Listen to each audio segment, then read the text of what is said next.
Good morning. We are at the National Cardiff Photogallery. I think that's what it's called, and they're doing a exhibition on local photography.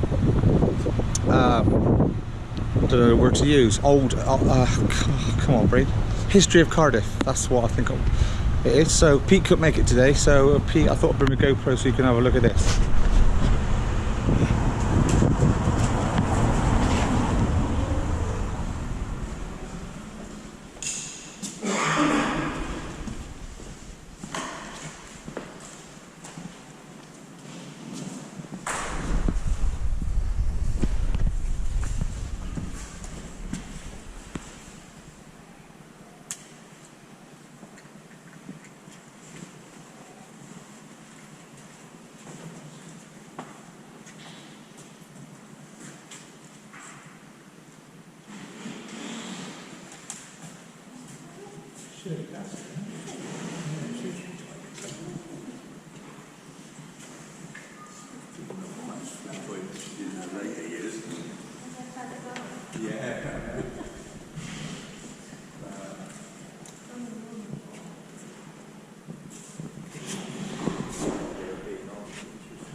Or Burley chassis or something. Burley chassis. Lately came, yeah. Did you have these for your own? Oh, brilliant. Oh, cheers. So that's the Chronicle, that's the 40th anniversary one. Yeah. And this is Dream Tigers and project done in India. Oh, wow. Fantastic. Oh, yeah, nice one. Yeah, cheers. Yeah, we've got our own sort of, we've got our own little library up in our room. We've got. There we are. So it's a bit about the Davies project. Yeah, oh, excellent. Oh, that'd be great. We'll refer back to that. Yes.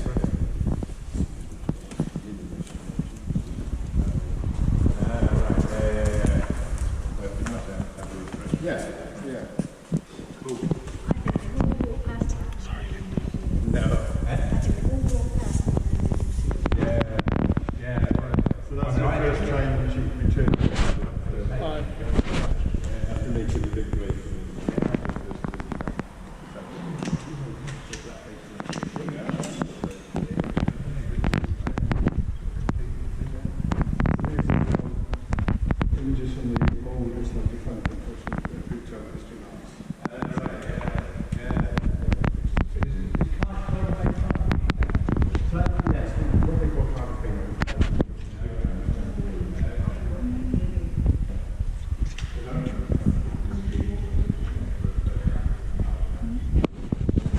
This is a GoPro for...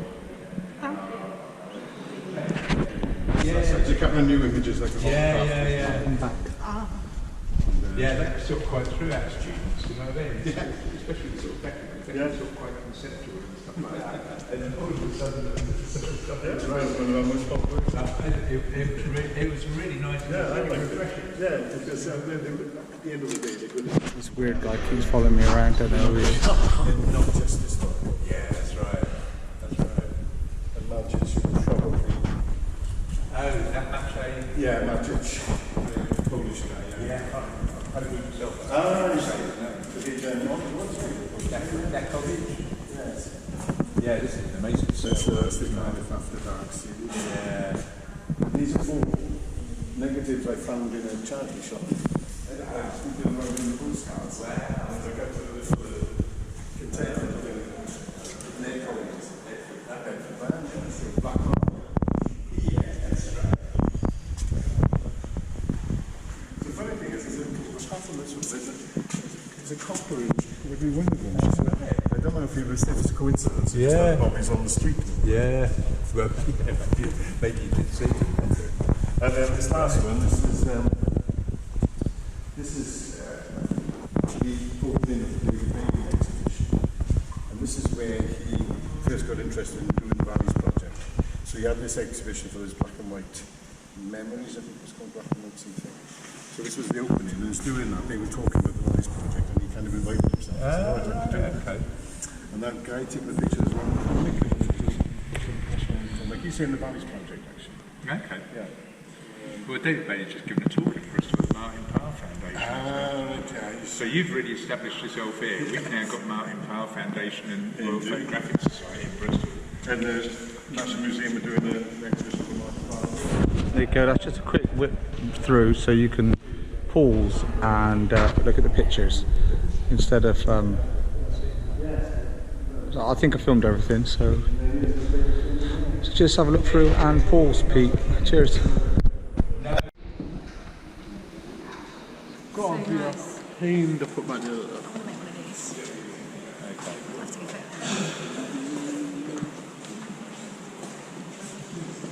Yeah, I got Matt Lucas on camera.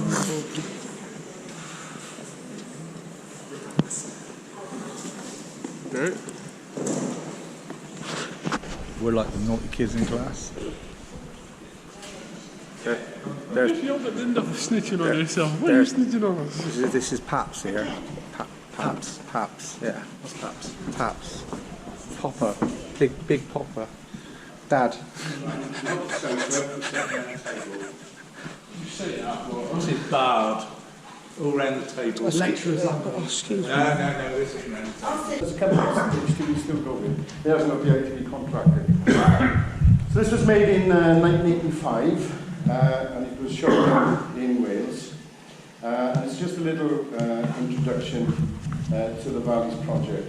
And the first person you see on it is David Bailey, who at the time was probably the most famous photographer in Britain. He was a commercial photographer. He was in the swinging 60s as well. He used to do all the portraits of the Beatles and Jagger and the Cray twins. You might know that portrait, so the famous portrait. David Bailey, if you saw the pictures on the wall just out there, the black and white pictures, that was pictures of the opening of his exhibition in Ffotogallery, his Black and White Memories exhibition. And it was during that opening when he got speaking to the then director, Tsui, that they decided to commission David Bailey for the Valleys project. So that exhibition, the pictures out there, are what led to this one. Tell me if it's not loud enough, okay?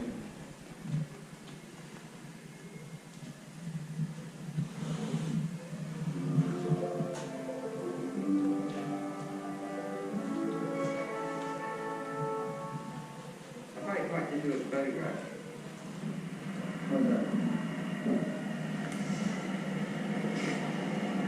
I don't know really, it's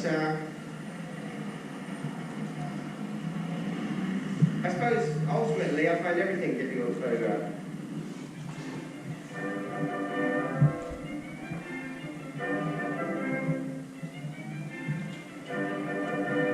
One of a dozen weekends in the scarce light in the South Wales valleys for David Bailey, Britain's foremost commercial photographer. He's given his time over the last year to add his own view to that of 3 other photographers in the first year of the Valleys project, a 3-year scheme by Cardiff's Ffotogallery to document this historic area during a period of fundamental change or terminal decline, depending on your point of view.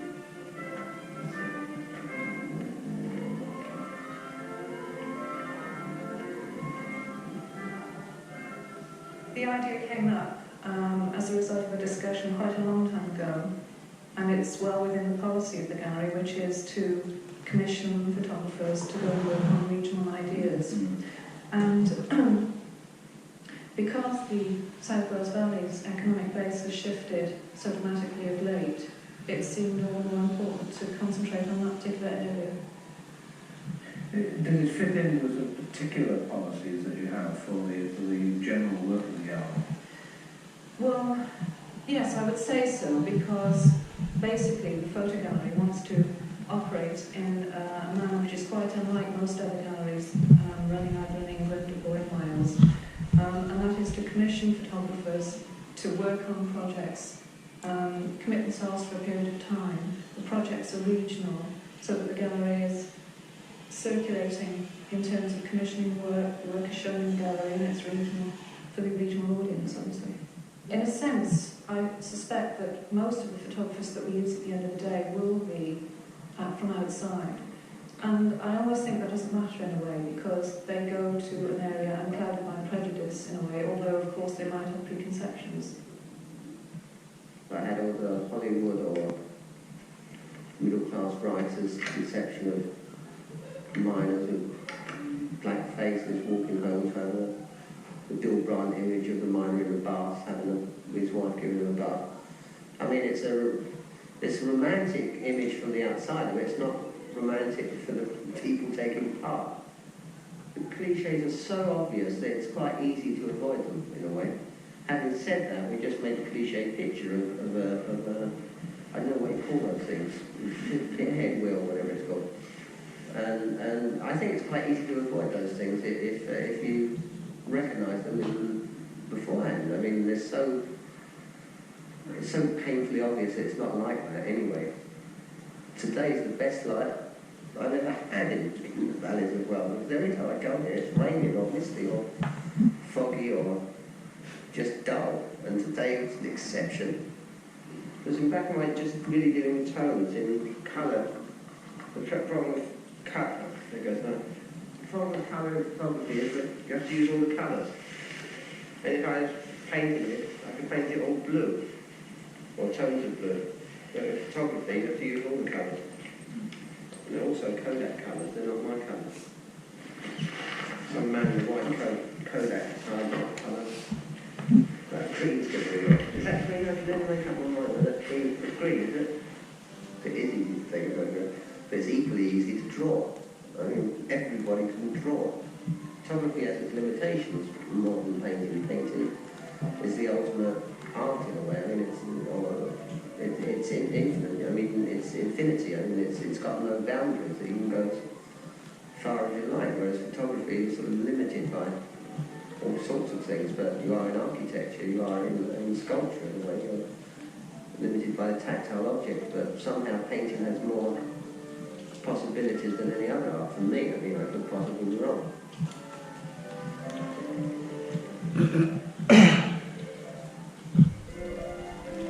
Paul is a young photographer who's very committed to ideas and the pursuance of ideas. It's for photographers like that projects like this are so good because they don't be able to pursue such ideas in a commercial context because they're vaguely questioned. It's been here about 3 years now. I first came down to study documentary photography in Newport, which I did for 2 years. And I've stayed there ever since then. It gave me the opportunity to work as a photographer on something that I cared about. It gave me the opportunity to work over a long period of time, but also because I think it's important and become increasingly more so in a historical context. What's happening now is with these new light industries is that they're tending to be attracted out of the valleys to get down there to the heads of communications. The people are having to be bussed down the valleys to the industry that exists nearer the communications. It could break down community life. So as people are bussed down the valleys, then you get people who are coming in from different communities who are sharing a place of employment which doesn't exist within the community that they're from.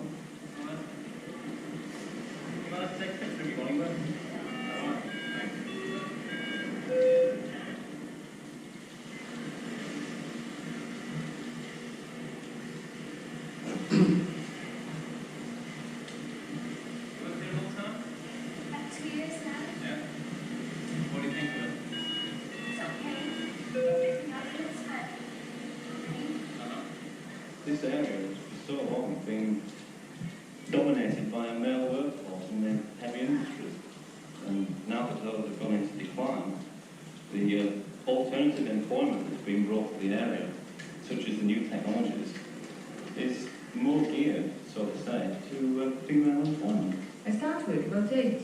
I put all my stuff ready, then I just sit by the machine and until 4 o'clock. I got about 23,000 on a day. I don't mind it really. I could think of worse things to do. It is the end of an era and the beginning of another one, really. And it's the beginning of the other one that I find fascinating, because none of us at this moment in time are sure what the outcome's going to be with the introduction of new technology. I'm interested more in the sociological changes that are going on in college, really. The shifting of roles where women are becoming the breadwinners and men staying at home. As I got got more involved with the project, that the factories were actually changing while I was there. They were building new rooms were opening up, they were bringing in new machinery, which needed fewer people to run the machines. So the workforce was, there was nobody made redundant, but there was no new jobs being made available. So the workforce was being spread into different areas. It's something I hope I've hinted at in the project, is to try and look into the future and see what the ultimate application of this technology will be. And from my experience of looking at these places, I can see that it's going to get to a point where the machines are actually making the machines.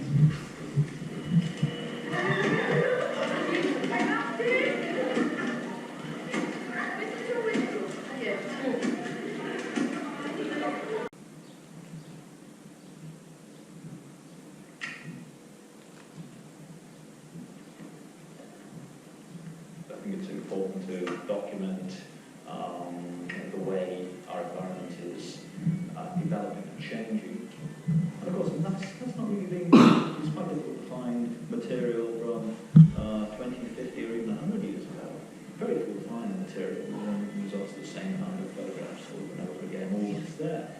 And I think it's filling, the project itself is filling a quite significant hole, a gap in the documentation of present-day life. The quality of the landscape is not enhanced greatly by these prefabricated factory structures. Nevertheless, I mean, it's probably a lot better than it was before. It was covered with coal waste. But I don't think it's the end of an era. It's all part of an ongoing evolutionary process where new economic forces are beginning to have their effect on the way an area survives.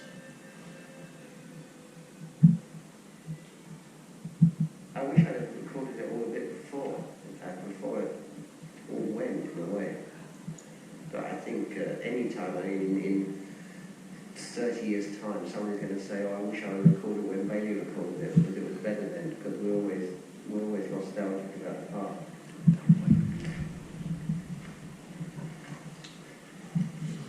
Down the skull in at Tombstone Island. Yeah, it slipped out and there was this awful. You saw a lot of tombstones? Yeah, everywhere. The best ones in Australia.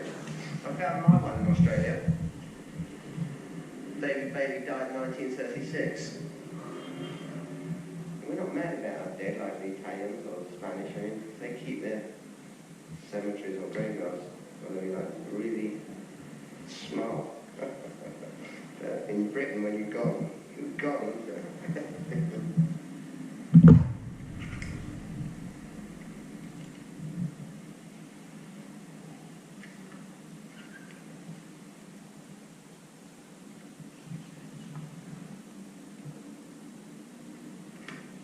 I think in terms of education, the flickering screen of the television is a very sort of superficial impression of what's going on. I think people are very used to looking at television, and I think because it's a passive operation, they tend not to take in as much as they might, whereas a still image allows you to focus your attention on any area of the picture that you prefer to do so.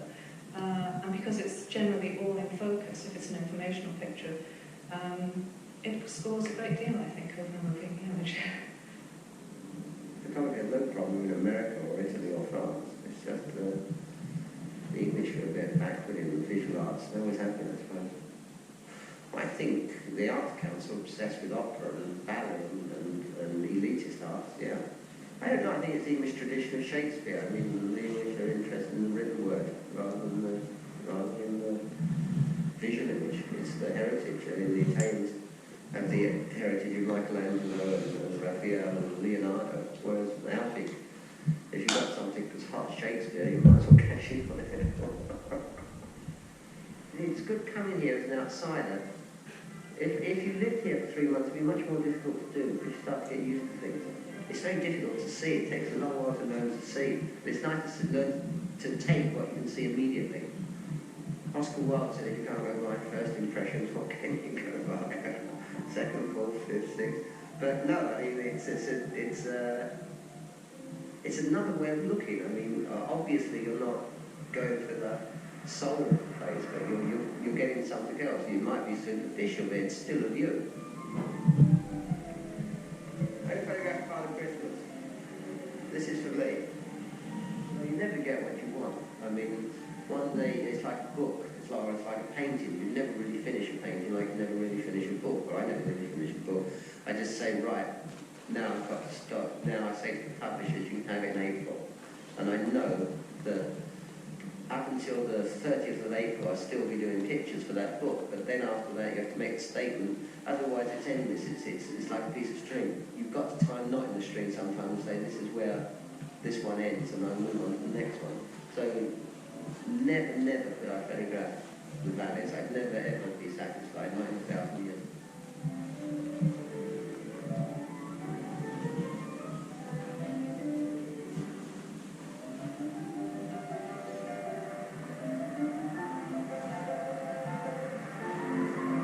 Right.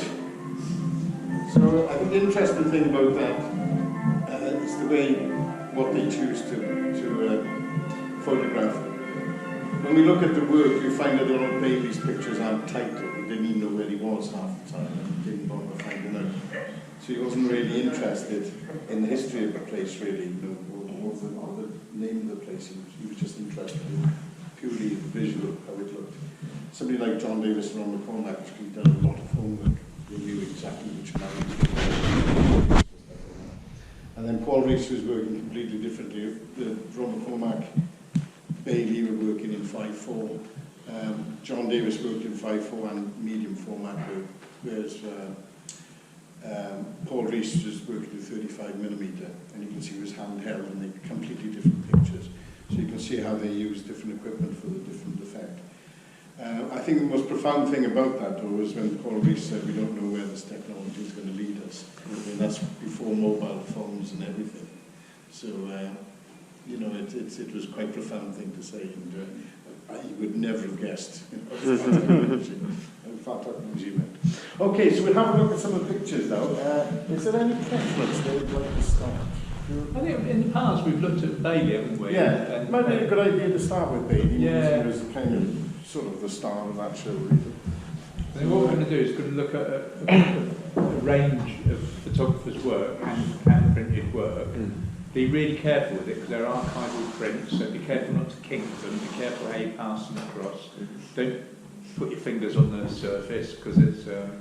I mean, normally you would see people with... Do we wear white gloves or are we... Well, because they're in sleeves, I don't insist on wearing white gloves, but if we were to take them out to the sleeves... Then normally, curators or, you know, museum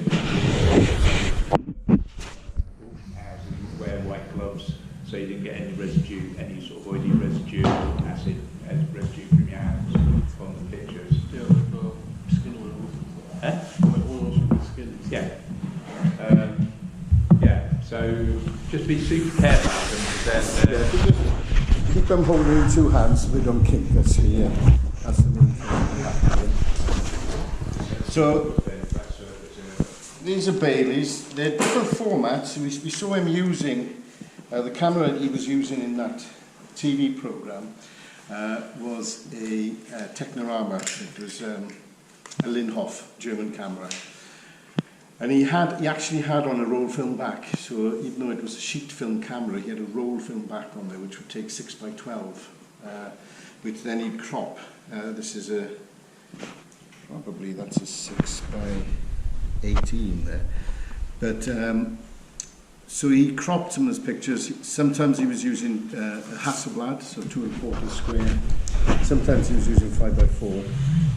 So subsequently, a lot of the pictures got different formats to them because they've been cropped on different cameras. We're going to look at medium format, I think, next week, and the week after we're looking at using a 5.4 camera. So again, so these are from 1984, and I think you can see from that film that he was pretty much concentrating on the areas of which were run down and deprived.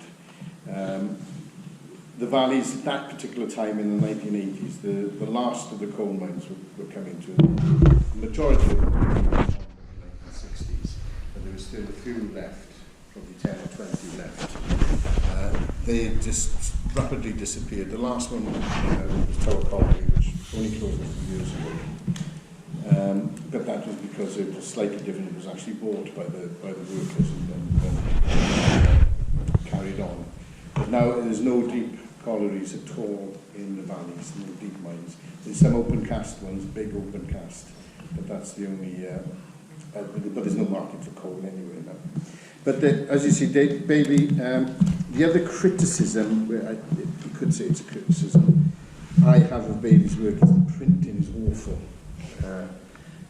It was a deliberate thing. It's not that it was badly printed. He's got he used a printer in London, his own printer, but he's deliberately had them printed very dark. And in some of them they're ridiculously dark. And it was a kind of a fashion at the time. If you just want to help yourself. See sort of areas completely blocking up. Yeah, there's no D-Max, there's no area of the D-Max. So it was kind of, in the 80s, it was a bit of a fashionable thing to do, to make these very dark, contrasty prints.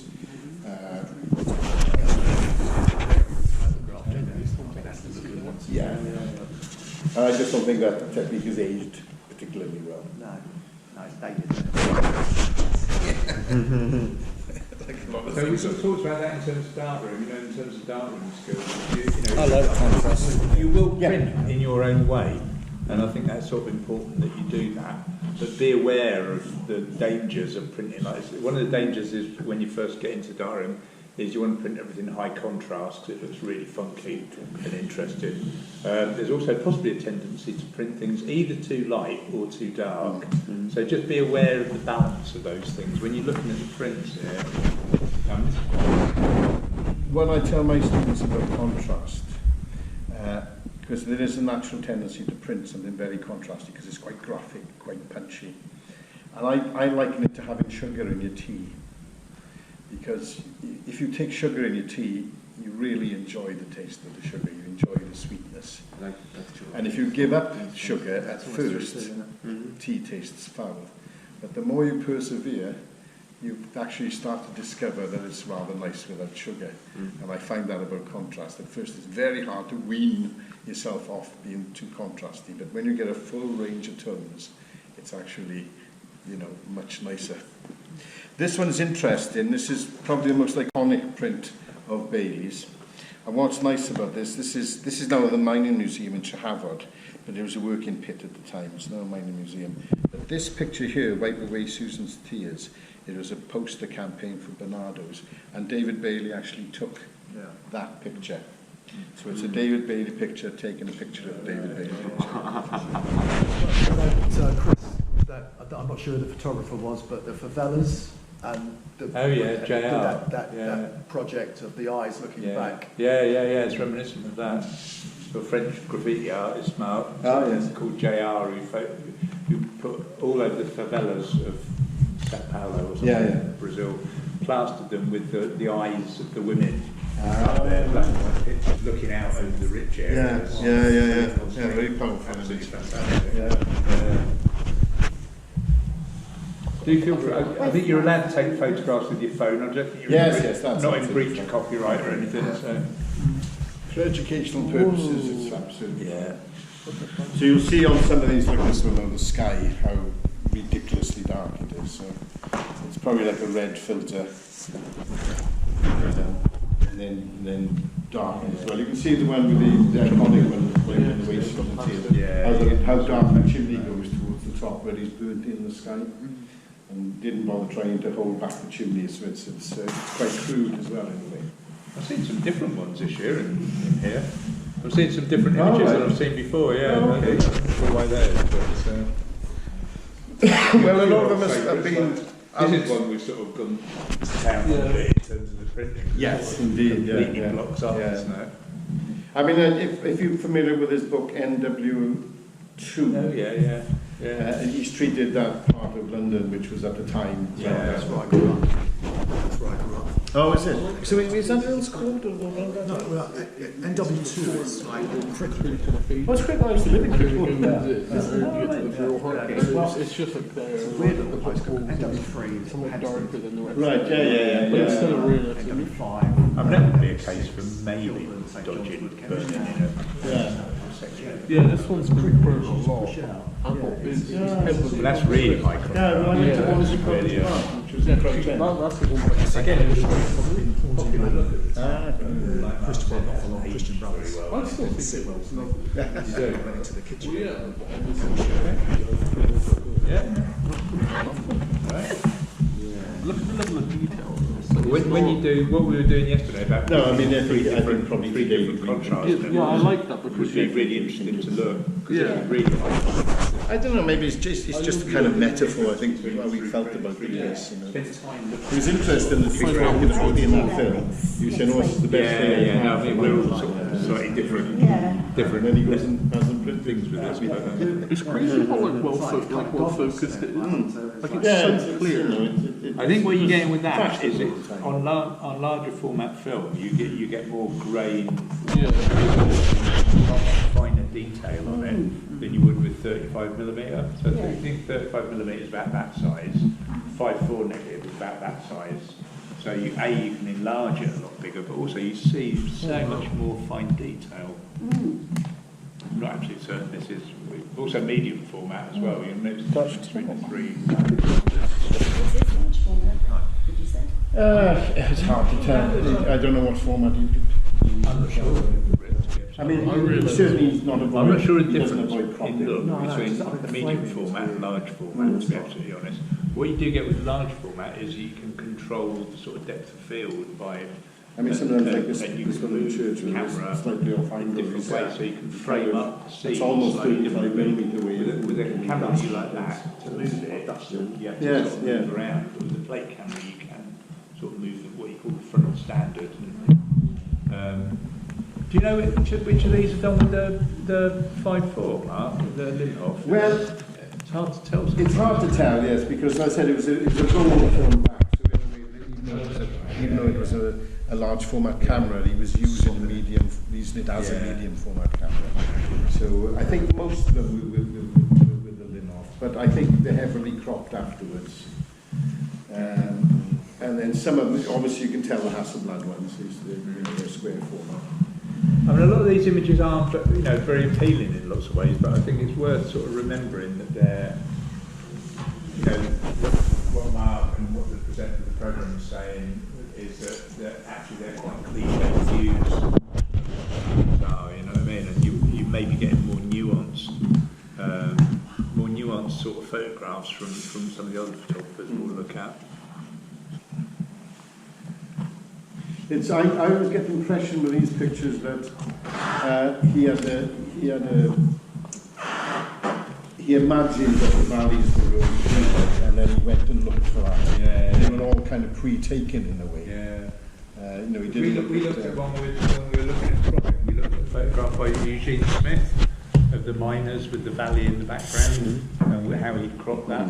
So again, those sort of images are in your head sometimes when you come with preconceptions, and it sounds a little bit like he's come with yes, indeed, pre-visualised it all. I mean, certainly the Eugene Smith one is very much like the kind of Hollywood Green's My Valley and stuff. The coal miner as the hero worker and stuff like that. It's very kind of socialist. What were the names of the photographers?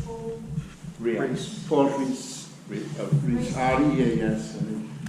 That was it. And there was John Davies, D-I-V-I-E-S. And did we see a fourth? I can't remember. Yes, Ron McCormick. McCormick. Yeah, I've seen it before. I've been working on triptychs. Yeah, well, we got the triptychs, actually. We still got the triptychs. I mean, Ron McCormick's got an exhibition on in Newport at the moment. That's right. And there's the image we saw in the TV programme. It's interesting what David Bay was talking about in colour, because at the time, this was made in 1984-85, colour was pretty still not really considered art photography, like. It was considered to be commercial and a little bit vulgar, and people didn't really use it. There was one photographer, Peter Fraser, who's we got working about his project, was an early colour photographer. And now if we think about it, you know, even though black and white is starting to have a bit of a renaissance and some students are starting to experiment with black and white, it's been colour for the last 20 years, really. It's the material choice for most photographers. I think a lot of that is the digital revolution as well, because it's, I think printing black and white usually is a lot harder than it is colour, where it used to be the reverse of that. I used to work in a pro lab with YTS 30 years ago. Yeah. My boss was very strict on the opposite of what you were saying about contrast. Okay. And you like the contrast? Yeah, and I still do. And I look at these prints and I think they're grey, they're flat. There's no white. Where's black? Yeah. Not all of them, but a lot of them. Yeah. Well, these are kind of not. These are not really contrasty. They're dark. That's what I mean. Yeah. So to me, to look at that just my brain's telling me that's wrong. But I guess that's part of me doing this course. At the end of the day, it's what you. I mean, really, if you look at the Davies pictures, you're saying that you're really detailing all of it. Yeah. You may find them a little bit lifeless. Yeah. Because they're actually lifelike. Yeah, right. And he hasn't really used contrast to give Yeah. a crunch, you know. I'm really. I am. That's the word. Yeah. No, that's absolutely fine. Yeah. Interesting. It's interesting because everybody's sort of different point of view on it. Yeah. You look at it to get the But I find sometimes that do all mine like that. some people who actually, you know, start off with making contrasty prints tend to kind of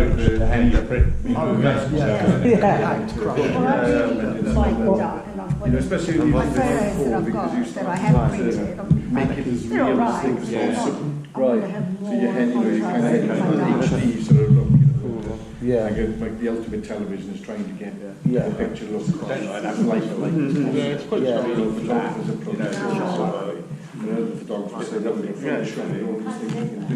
You know, HDR and all that. I could do that.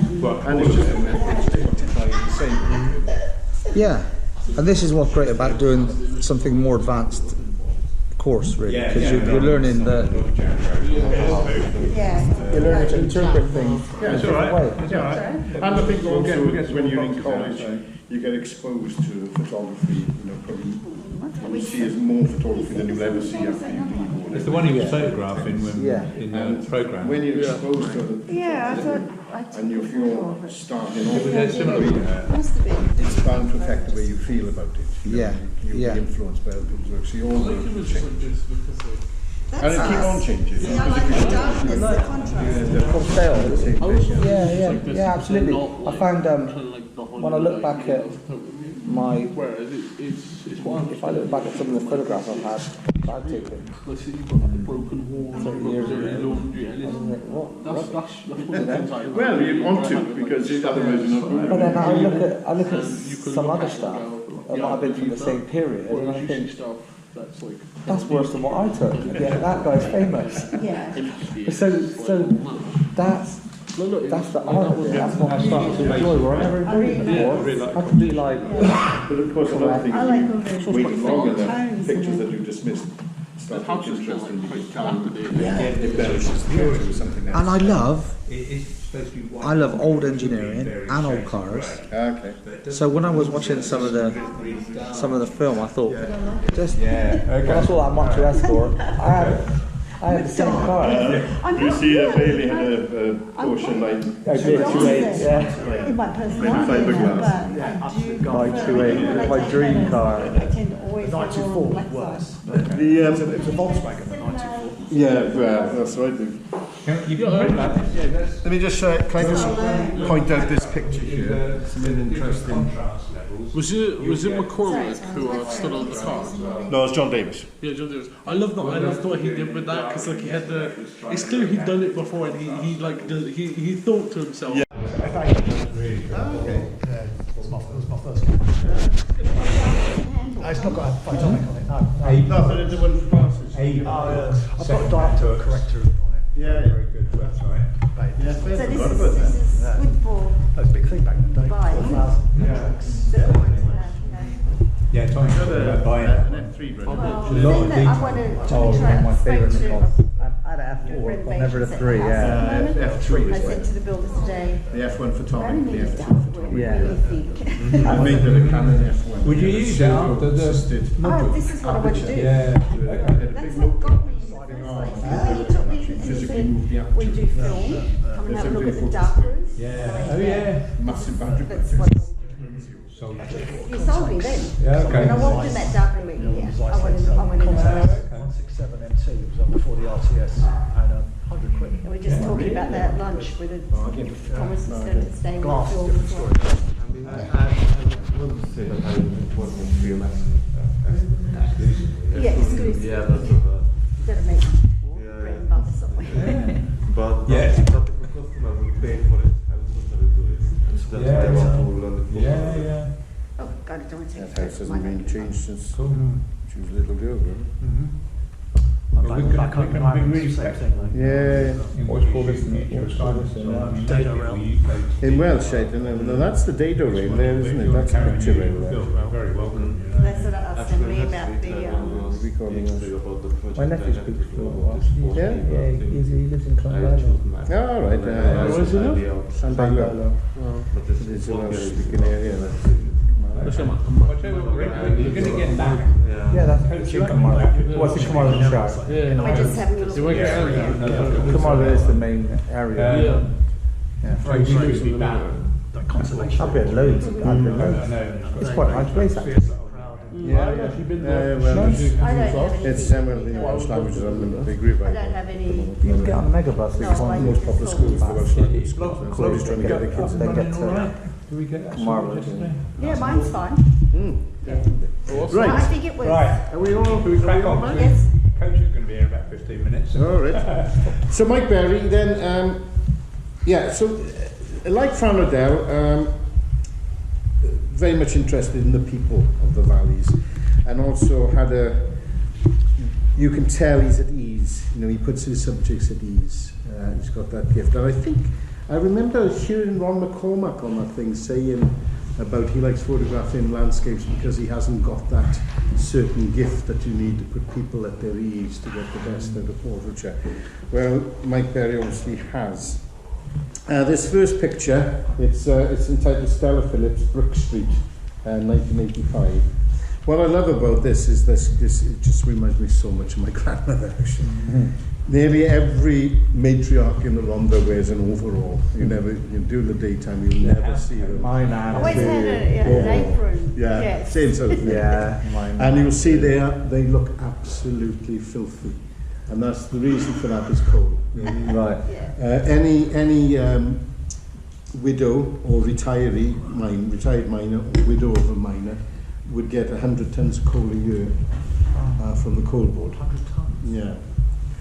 As part of the, it doesn't go very far over a year. Was it 100 tons or 10? 10 tons?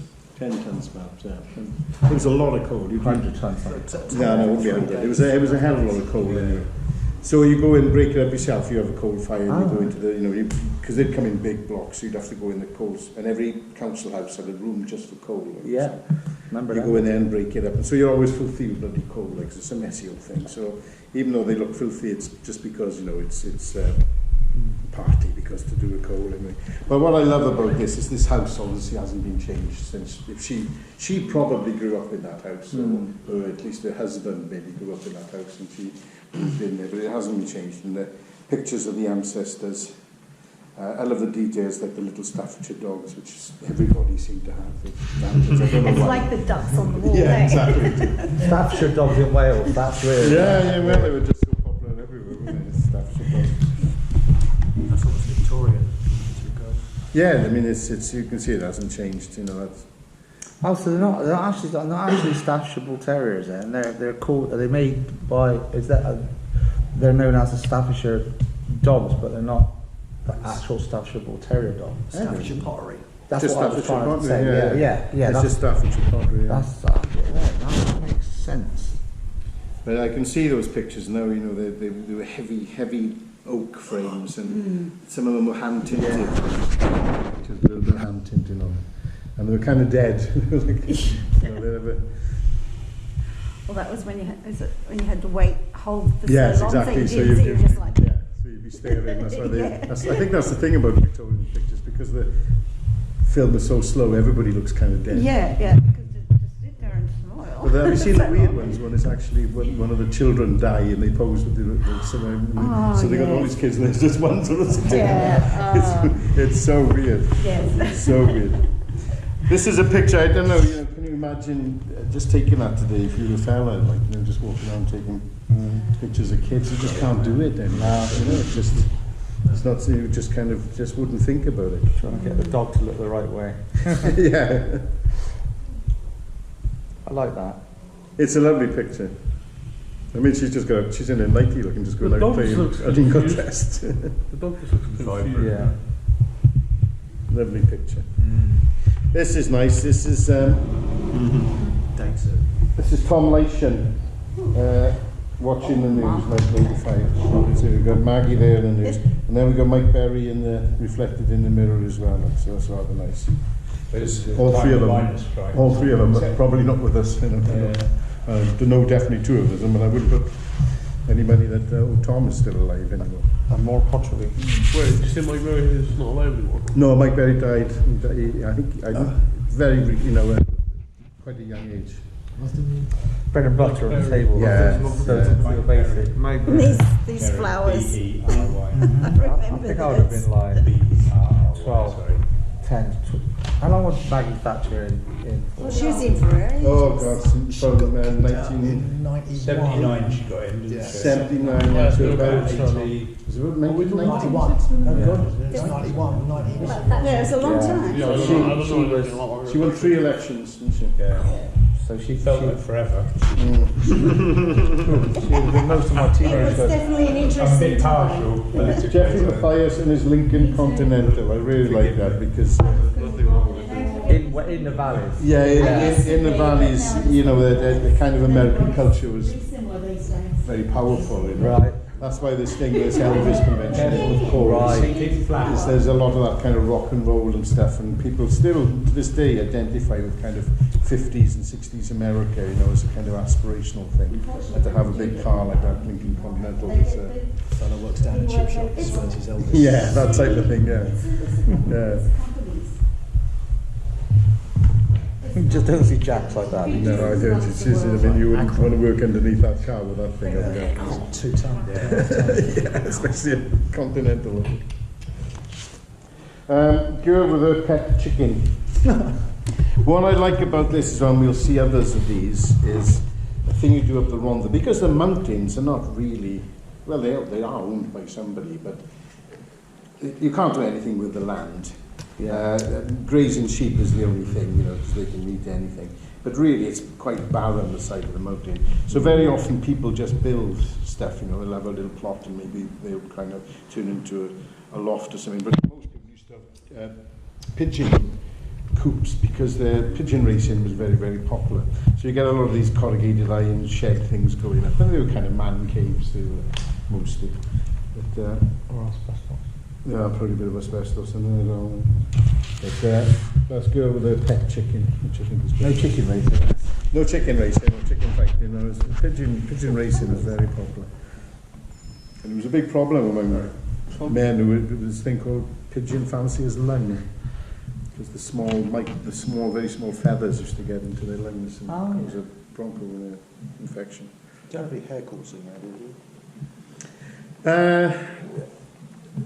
It goes on, you know, it does go on. It's not that popular in the valleys, but it does, you know, there's badger baiting and that type of thing. It does happen. Yeah, it does happen. The rest of these now, or most of them, I haven't got these covers on yet. I'm still waiting for money to finish them. So if we can be just a little bit extra careful with these, because there's no cover on them. So I've got clean hands. Well, it's got the mount on them. Okay. So this is waiting for returning pigeons on race day.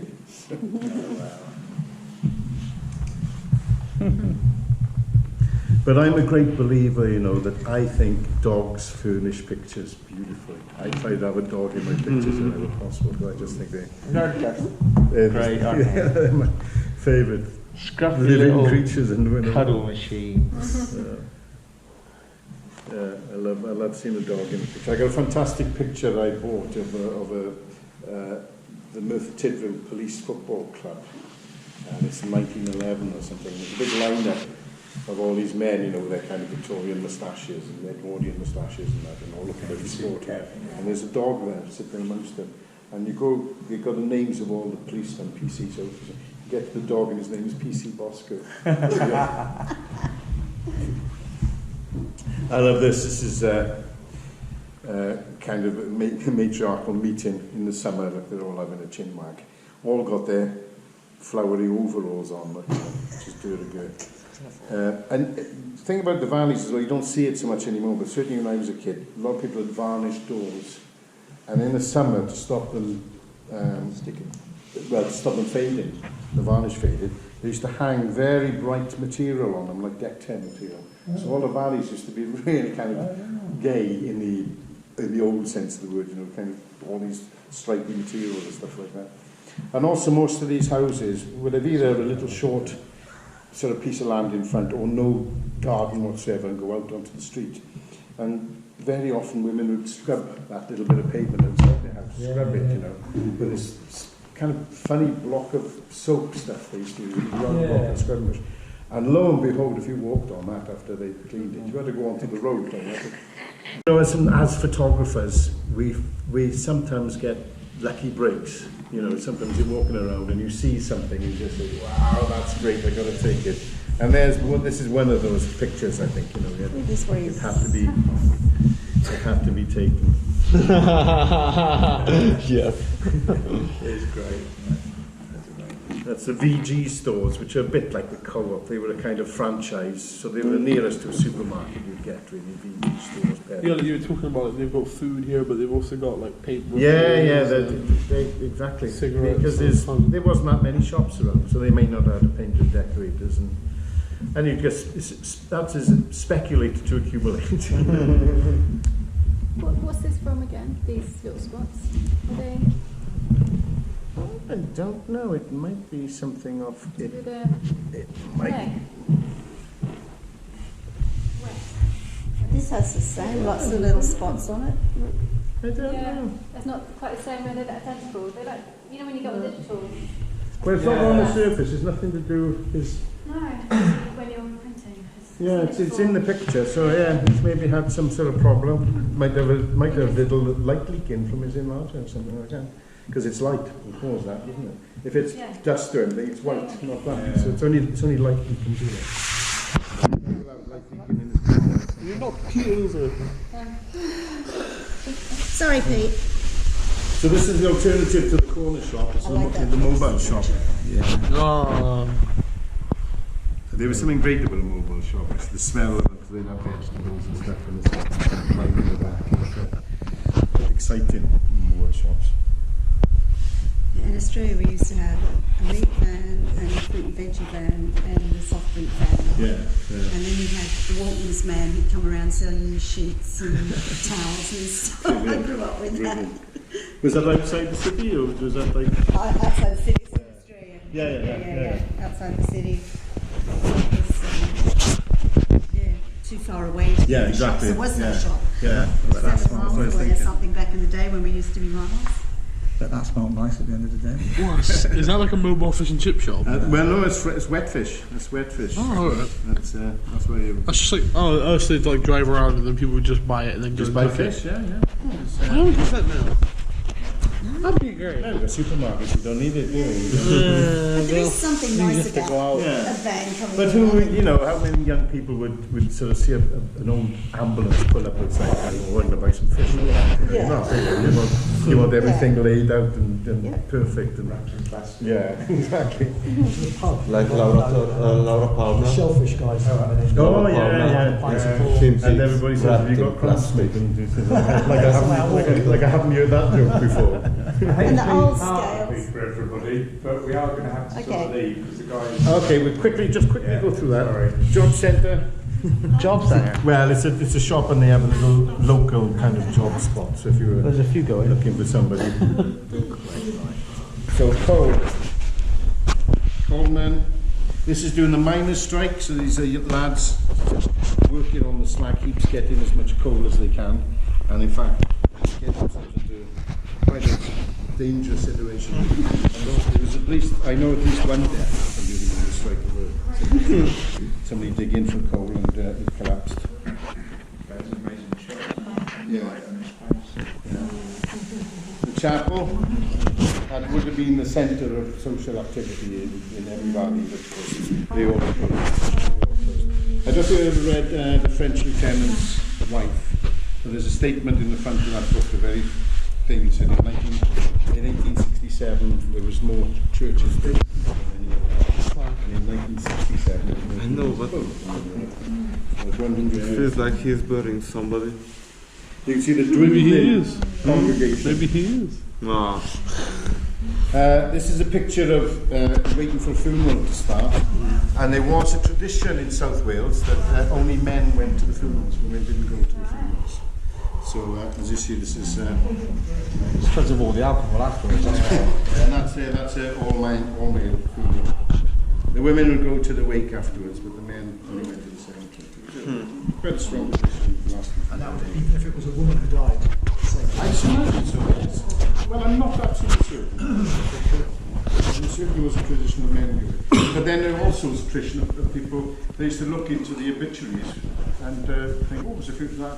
They wouldn't know who it was, but they'd go to the funeral. They enjoyed it. Kind of funeral goers. Yeah, they've still got those now. You get to a certain age, it's the highlight of your week. Yeah, it's a bit of a show, isn't it? Or you look at the obituaries and say, well, God, there's not me in there. That's it. Make the most of it. Yeah. Well, thank you very much for your Well, help. thanks, guys. Thank you. Enjoyed it. I mean, there's so much more to see. So maybe another trip at some point. Yeah. Can you just quickly tell me what photographers we saw today? Right. We saw. We started off with David Bailey. Yeah. Then we saw John Davies. Yeah. Then we saw Francesca Odell. And then we saw Mike Berry. Well, thank you very much. Okay. Pete, you see, you I've was got to with say, us after all. this is about the 5th or 6th year I've come to this, and I've been fascinated, even though I've seen interest. And Well, it seems every year they get older, they get another level of sort of fascination about them because they get one more year away from their experience. It's always a real pleasure for me, and I can see the students have really, got a lot from it. So, This picture here reminds me of the Not a 9 O'Clock News. I don't remember that programme. It was a comedy sketch programme, and it was when Rowan Atkinson was the vicar. And he's kind of looking out, there's all these people there, and because it's songs of praise that come in from that church. And he was saying, I see there's a few new faces here, and I can see the hat shop has done particularly well this year. I think it's a bit like that. This is called a Command Vagani. It's a kind of For the choir, no? it's a meeting of voices really. That's what it literally means. So it's a kind of a miniature. You get the national Eisteddfod. This is Eisteddfod Day. It's a small Eisteddfod, a small meeting which goes on every. They have 2 or 3 a year or something like that. So that's why it's kind of crowded. Normally that is kind of congregation on a weekly basis. Did they know it was going to be photographed? I don't think so, but there's just the extra people there because the school kids go there and they learn a few songs. For the magnet. Thank you very much. Oh, it's the first in. I'm going to be the first out. Bye.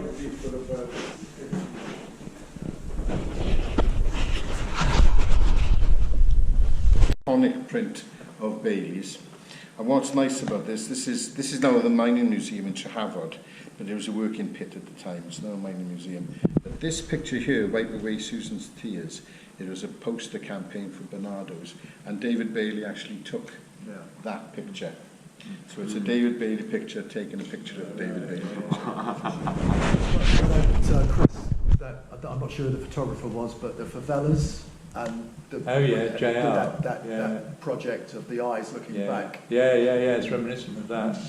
The French graffiti artist, Mark, called JR, who put all over the favelas of Sao Paulo or something, Brazil, plastered them with the eyes of the women. There, black and white pictures looking out over the rich areas. Yeah, very powerful. Absolutely fantastic. Do you feel? I think you're allowed to take photographs with your phone. I don't think you're that's not in breach of copyright or anything. So. For educational purposes, it's absolutely So you'll see on some of these, like this one on the sky, how ridiculously dark it is. So it's probably like a red filter, and then dark as well. You can see the one with the iconic one, the way you can see how dark the chimney goes towards the top, where he's burnt in the sky, and didn't bother trying to hold back the chimney, so it's quite crude as well in a way. I've seen some different ones this year in here. I've seen some different images than I've seen before, I don't know why that is, but it's...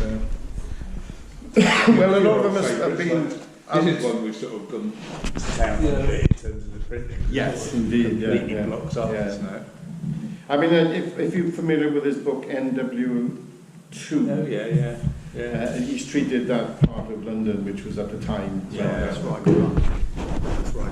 Oh, is it? So is that what it's called? No, NW2 is like cricket. What's cricket? I used to live in cricket.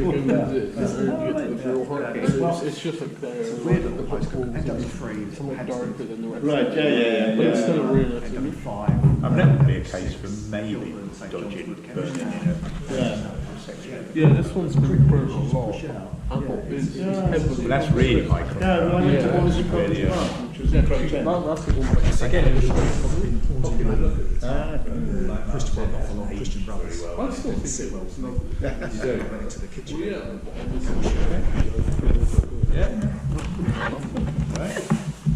Look at the level of detail.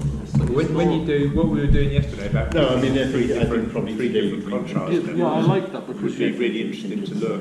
Yeah. Really high. I don't know, maybe it's just a kind of metaphor, I think, how we felt about the place. It was interesting that you were talking about in that film. You said, oh, this is the best thing. No, I mean, we're all sort of slightly different. And then he goes and has them print things with this. It's crazy how well focused it is. Like it's so clear. I think what you're getting with that is on larger format film, you get more grain, finer detail on it than you would with 35mm. So if you think 35mm is about that size, 5.4 negative is about that size. So you can enlarge it a lot bigger, but also you see so much more fine detail. I'm not absolutely certain this is also medium format as well. You know, it's between the three. It's hard to tell. I don't know what format you could. I'm not sure. I mean, certainly he's not avoiding. I'm not sure the difference in look between the medium format and large format, to be absolutely honest. What you do get with large format is you can control the sort of depth of field by. I mean, sometimes like this one in church camera slightly off in different ways, so you can frame up the scenes. It's almost 35mm away. With a camera like that, to move it, you have to sort of move around. But with a plate camera, you can sort of move what you call the front standard. Do you know which of these are done with the 5.4, Mark, the Linhof? Well, it's hard to tell. It's hard to tell, yes, because like I said it was a gold film back, so even though it was a large format camera, he was using using it as a medium format camera. So I think most of them were with the Linhof, but I think they're heavily cropped afterwards. And then some of them, obviously you can tell the Hasselblad ones, they're square format. I mean, a lot of these images are, very appealing in lots of ways, but I think it's worth sort of remembering that they're, what Mark and what the presenter of the programme is saying is that actually they're quite cliche views. So, you know what I mean? And you may be getting more nuanced sort of photographs from some of the other photographers we'll look at. I always get the impression with these pictures that he he imagined that the valleys were going to be like, and then he went and looked for that. Yeah. They were all kind of pre-taken in a way. Yeah. You know, he did We looked at one when we were looking at Croeso. We looked at a photograph by Eugene Smith of the miners with the valley in the background and how he cropped that. So again, those sort of images are in your head sometimes when you come with preconceptions. And it sounds a little bit like he's come with, you know, yes, indeed, pre-visualised it all. I mean, certainly the Eugene Smith one is very much like the kind of Hollywood Valley and stuff, the coal miner as the hero worker and stuff like that. You know. It's very kind of socialist. What were the names of the photographers? Paul? Reas. Paul Reas. Reas. R-E-A-S, I think. That was it. And there was John Davies, D-I-V-I-E-S. And did we see a fourth? I can't remember. Yes, Ron McCormick. McCormick. Yeah, I've been working on triptychs. Yeah, well, we got the triptychs. Yeah, actually. We still got the triptychs. I mean, Ron McCormick's got an exhibition on in Newport at the moment. That's right. And there's the image we saw in the TV programme. It's interesting what David Bay was talking about in colour, because at the time, this was made in 1984-85, colour was pretty still not really considered art photography. Like, it was considered to be commercial and a little bit vulgar, and people didn't really use it. There was one photographer, Peter Fraser, who we got working about his project. He was an early colour photographer. And now, if we think about it, you know, even though black and white is starting to have a bit of a renaissance, and some students are starting to experiment with black and white, there's been colour for the last 20 years. Really. It was the material choice for most photographers. I think a lot of that is the digital revolution as well, because it's, I think, print in black and white usually is a lot harder than it is colour, where it used to be the reverse of that. I used to work in a pro lab with YTS 30 years ago. Yeah. My boss was very strict on the opposite of what you were saying about contrast. Okay. And you like the contrast? Yeah, and I still do. And I look at these prints and I think they're grey, they're flat. There's no white. Where's black? Yeah. Not all of them, but a lot of them. Yeah. Well, these are kind of not. These are not really contrasty. They're dark. Yes, I mean, yeah. So to me, to look at that just my brain's telling me that's wrong. But I guess that's part of me doing this course. At the end of the day, it's what you. I mean, really, if you look at the drawings, you're saying that you're really detailed in all of it. Yeah. You may find them a little bit lifeless. Yeah. Because they're actually lifelike. Yeah, right. And he hasn't really used contrast to give a crunch, you know. I'm really. I am. That's the word. No, that's absolutely fine. Yeah. Interesting. It's interesting. So we look at it sort of different point of view on it. Yeah. You look at it, But I find so sometimes that do all mine like that. some people who actually, who start off with making contrasty prints tend to kind of end up especially when you do the before, because you start to make it as real as things possible. Right. So your head, you kind of get an HD sort of look, Yeah. Like the ultimate television is trying to get the picture look as lifelike as possible. Yeah, it's quite photographers approach the photographers say, look, Photoshop and all these things you can do. HDR and all that. I could do that. And it's just a method to try the same. Yeah. And this is what's great about doing something more advanced course, really, because you're learning you're learning to interpret things in a different way. And I think also when you're in college, you get exposed to photography, probably you see as more photography than you'll ever see after you leave. It's the one he was photographing when in the programme. When you're exposed to other things, and you're starting off, it's bound to affect the way you feel about it. You'll be influenced by other people's work, so your work will change. And it keep on changing. See, I like the darkness, the contrast. Yeah, absolutely. I found when I look back at my. Where it's one. If I look back at some of the photographs I've had taken. Let's see, you've got like a broken wall, 30 years dirty ago. laundry, and that's one of the things I. Well, you want to, because otherwise you're not good. But then I look at some other stuff that might have been from the same period, and I think that's worse than what I took. Yeah, that guy's famous. Yeah. So that's the art of it. That's what I started to enjoy. Where I never enjoyed it before. I could be like. But of course, another thing I like all is those waiting longer than tones, pictures that you dismissed. Start interesting because it embellishes the picture with something else. And I love old engineering and old cars. Okay. So when I was watching some of the film, I thought, that's all that Montreal for. I had the same car. You see that Bailey had a Porsche 9. I did, 2.8, yeah. In my personality, My 2.8, my dream car. I tend to always go on black worse. side. It was a Volkswagen, the 94. Yeah, well, that's right. Let me just can I just point out this picture here? Some interesting. Was it McCormick who stood on the car? No, it's John Davies. Yeah, John Davies. I love what he did with that, because like he had it's clear he'd done it before, and he thought to himself. Yes, yeah. And he stood on it with the thing. I just thought that's an amazing. Well, we'll talk use about of John his Davies car. is because the difference between him and Ron McCormick, sometimes the subject matter is similar. There's a way of, you can see straight away the differences. Can I just mention this picture here? This building in the back here says Thomas and Evans Welsh Hills Works. This was a pop factory. It made do you know the term pop? Do you still use pop? So Pop, yeah. This made Corona. Corona, yeah. Corona pop. I don't know if you remember Corona. Yeah, we do. I do. What's interesting about the fact that it's a pop factory is the reason it is there. It's not just because they were making it for kids, but actually in the 1890s there was a temperance movement which grew in the valley. So a lot of men abstained from alcohol.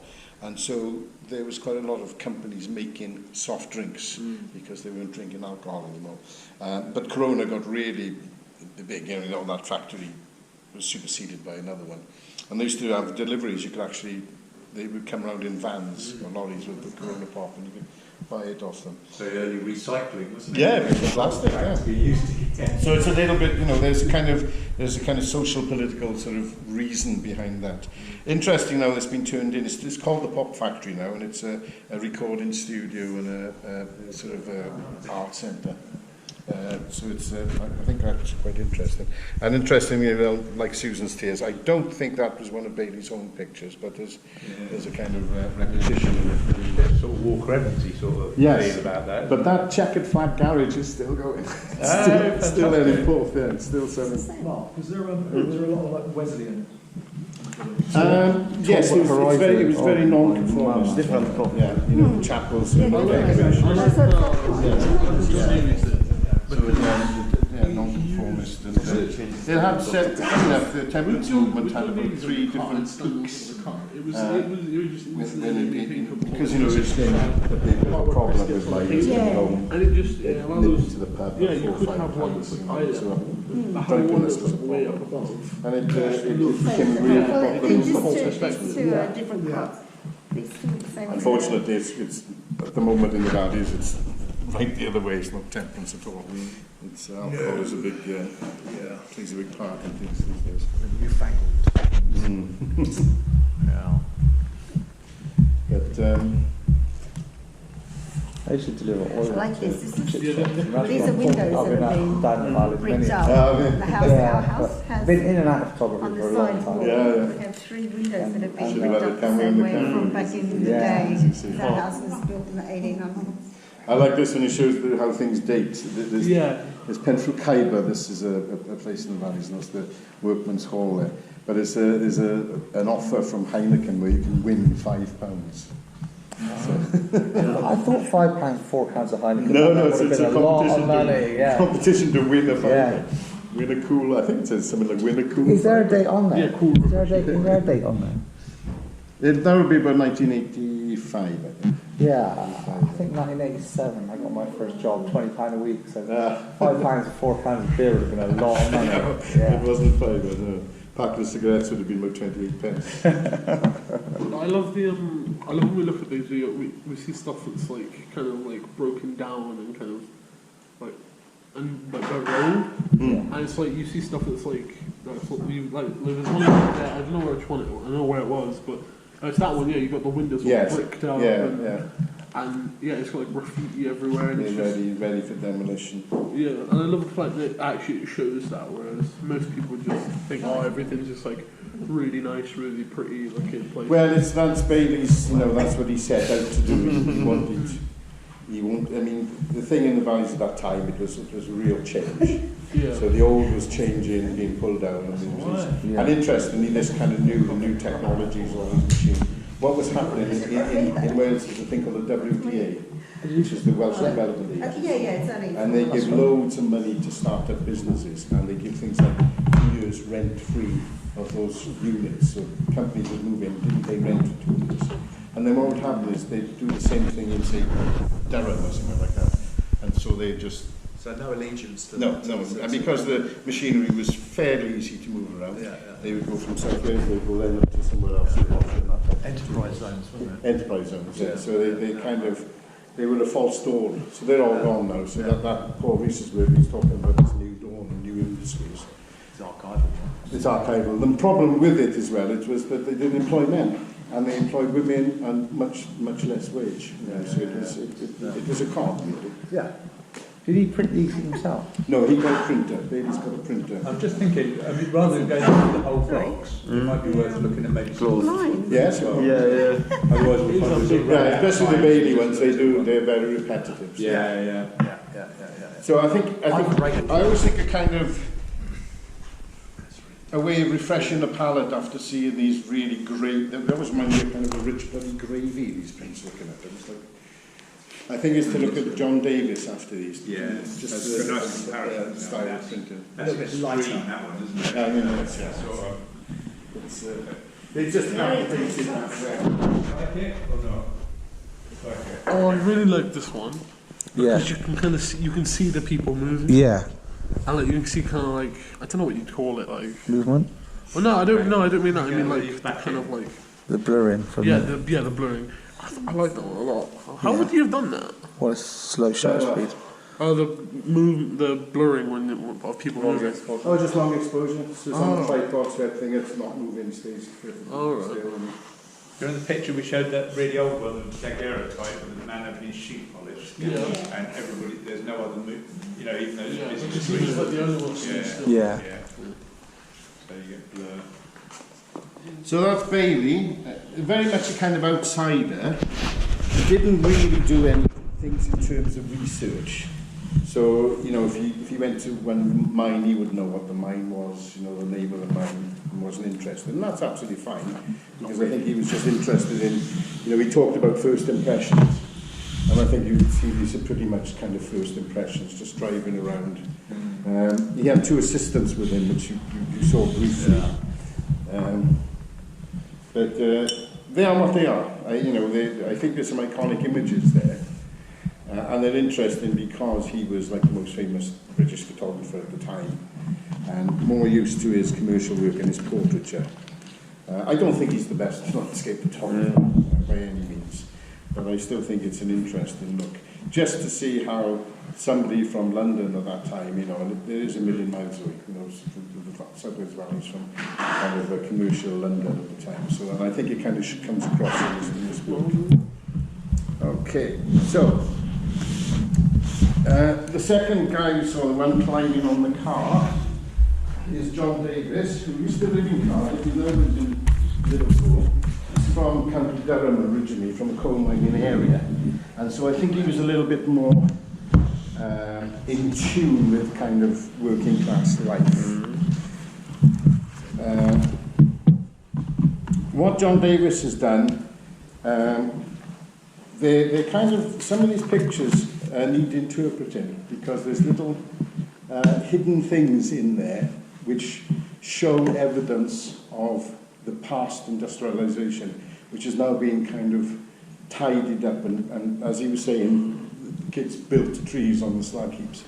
A little bit of explanation about a slag heap, if anybody doesn't know what a slag heap is. When you're coal mining, you take out millions of tons of coal from underground.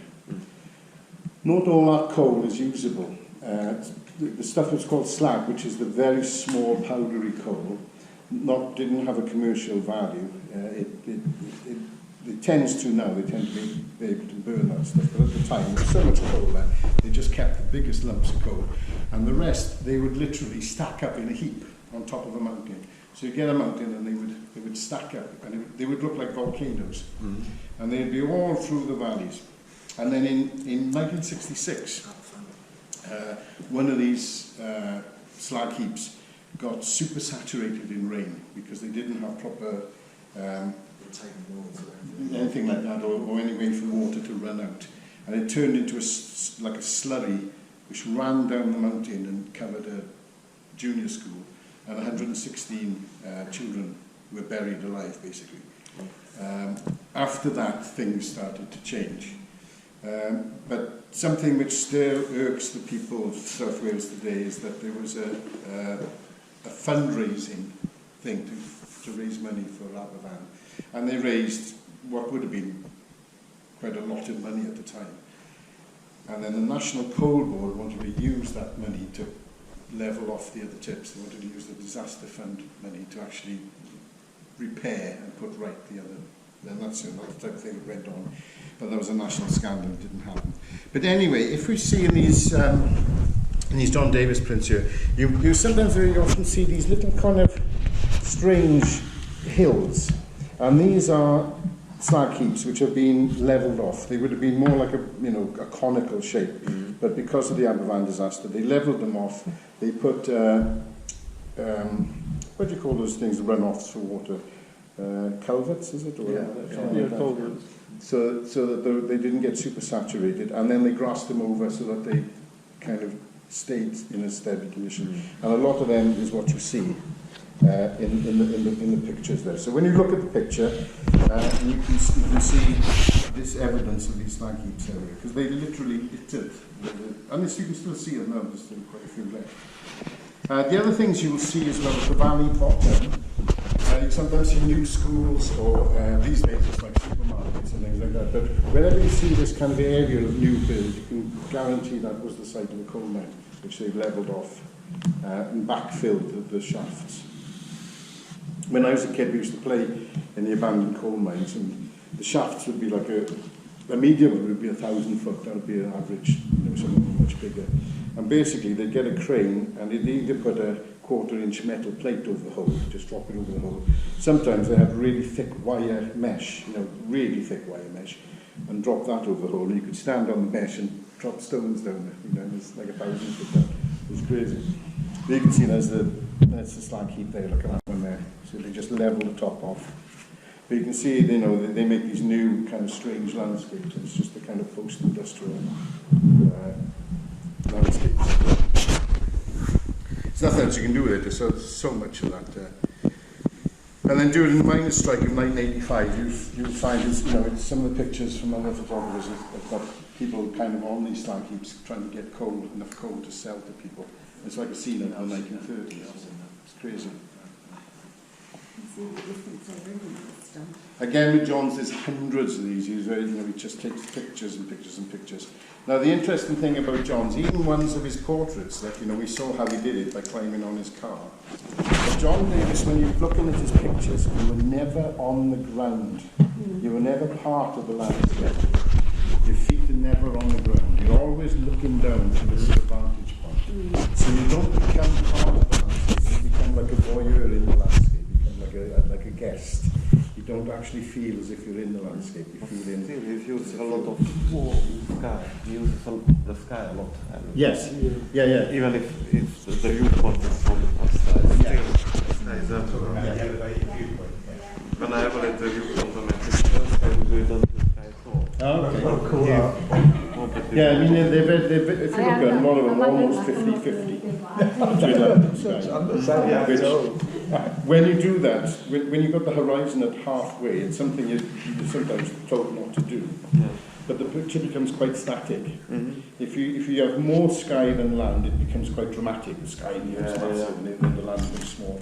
If you have more land than sky, you feel as if you're in the land, you know. But half and half like this, it's quite static. There's no you don't get this dynamic pull between one or the other. I think yesterday we talked about the horizontal lines in a picture as well, so there's a sort of calmness. Generates a sort of calmness. I think yes. When you look at something like this, it's not dramatic. It's not something you wouldn't see the day out strong there. diagonals. And But it encourages you to look a bit more closely. It does. I mean, John's pictures are all about looking. You don't look at the surface of the picture. You actually wander right into the picture itself.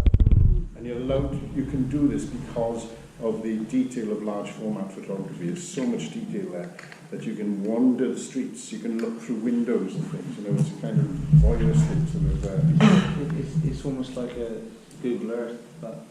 It is almost like, that's a very good point. What they remind me of, actually, if you think about a photographer like Timothy Sullivan, who was one of the original railroad photographers from the 1850s in America when they were pushing west, and they employed photographers to actually survey the land for engineering purposes. So the photographs weren't designed to be, you know, you didn't think about the composition to make a picture, they were very factual. And John's are like this, they're almost robotic in a way, in the fact where the places are horizons. There's no kind of design, you don't get overhanging things in the pictures or diagonals or something, they're very kind of matter of fact. Almost as if they're for a survey. Position of those streets with the ridge and the midlands. And for that reason, they become quite important pieces of social documentary because, you know, there's not only art students can refer to them, but engineers, there's historians, there's lots, you know, they've got this use beyond the photographic archive. I want to be able to take it further, like that, with all that contrast. You want to? I'd like to be able to take it further like that and develop it with all that contrast. Yeah, there you go. When he uses when he's using sheet film, he uses zone system. So basically, you're making exposures for your shadow area, and then you delay the development. You cut the development so that the highlights don't go too far. So that way, you can get a full range of tones. I like that one.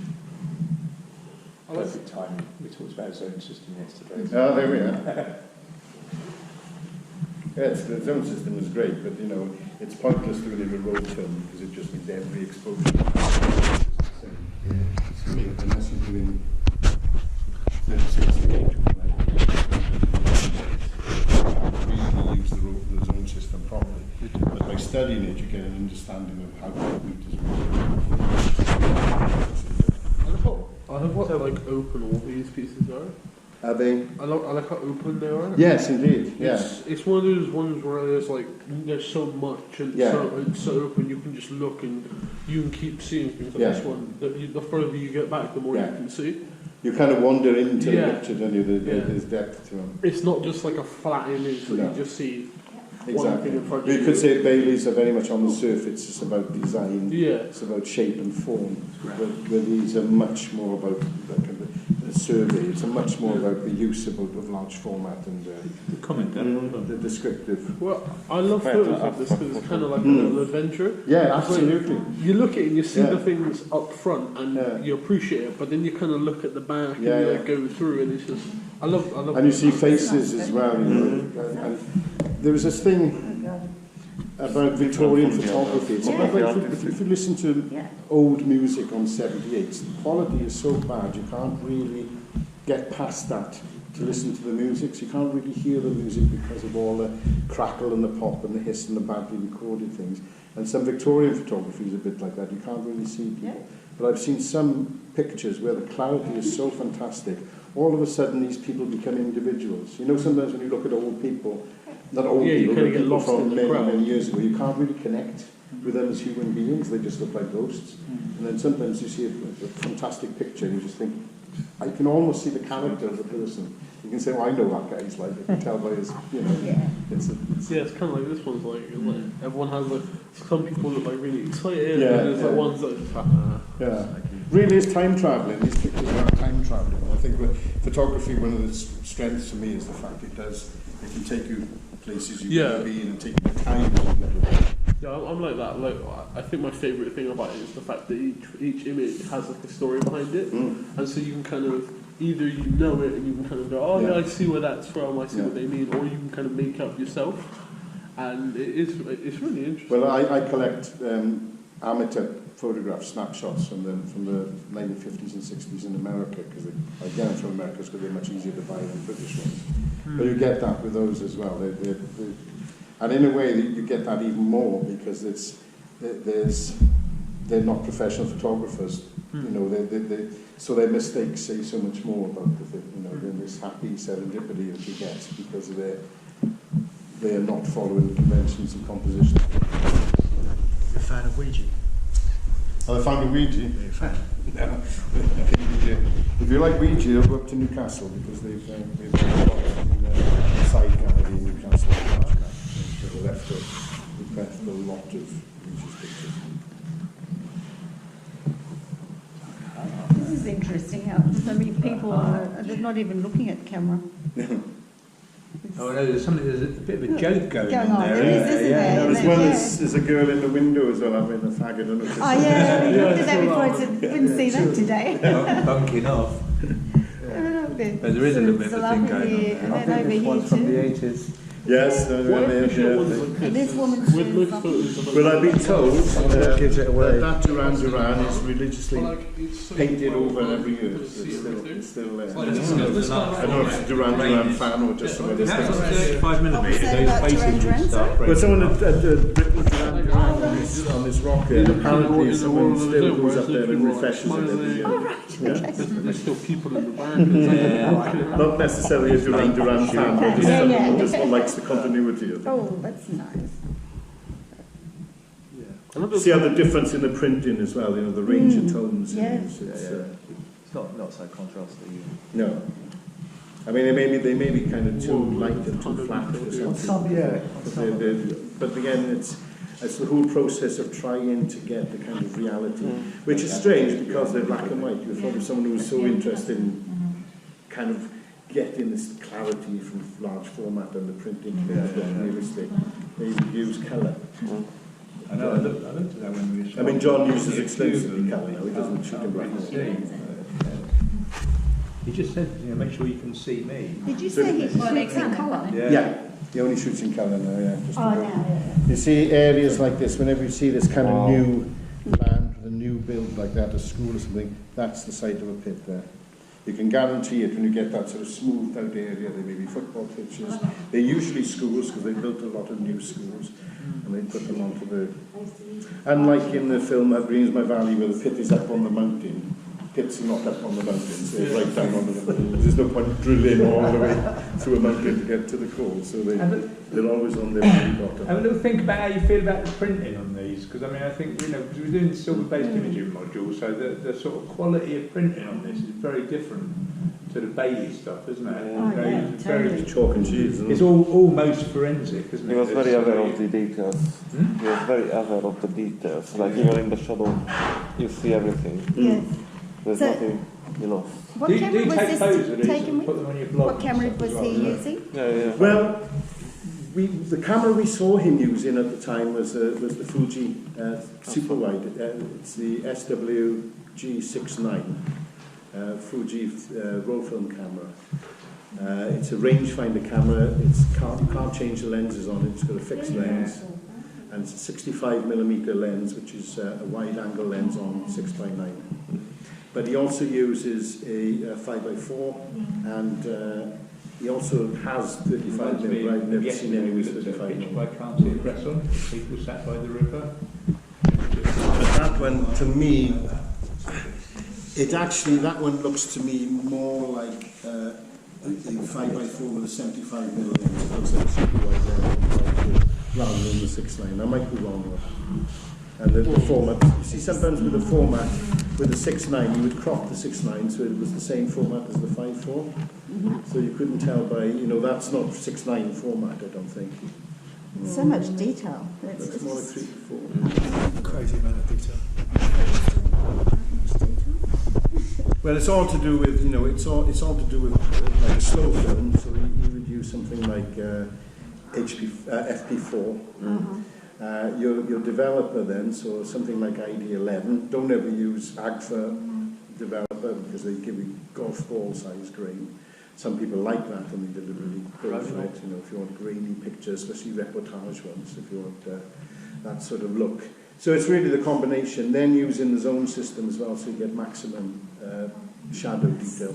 And then the large format. We didn't work down the back here. Yeah, and I'm pretty sure there was not much light there.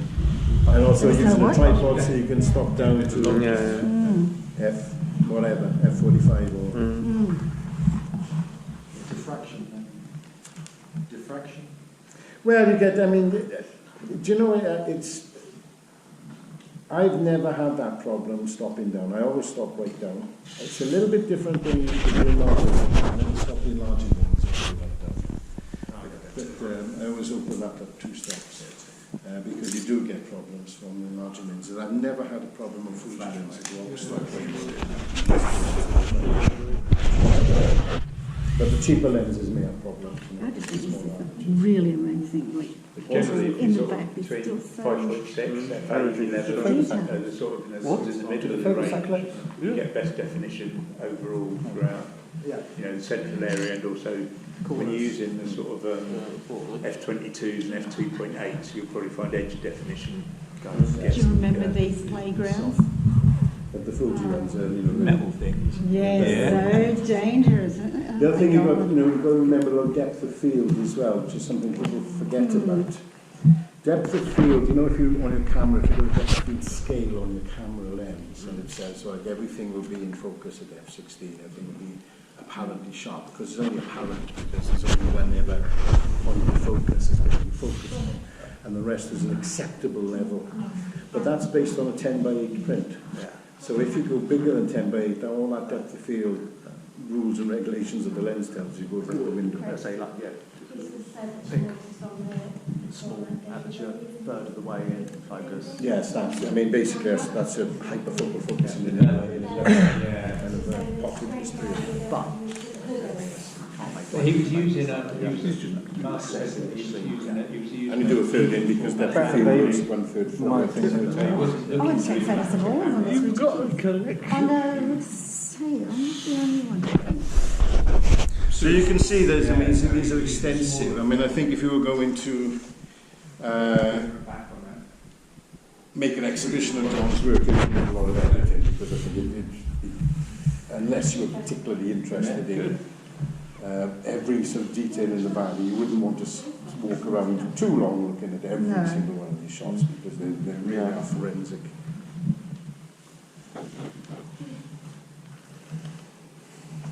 Uses a yellow filter on the camera, so that gives you a little bit, darkens the sky just a little bit, but not really as dramatic as orange. We were supposed to talk about that yesterday, and I forgot. I must confess. Talking about filters on black and white film.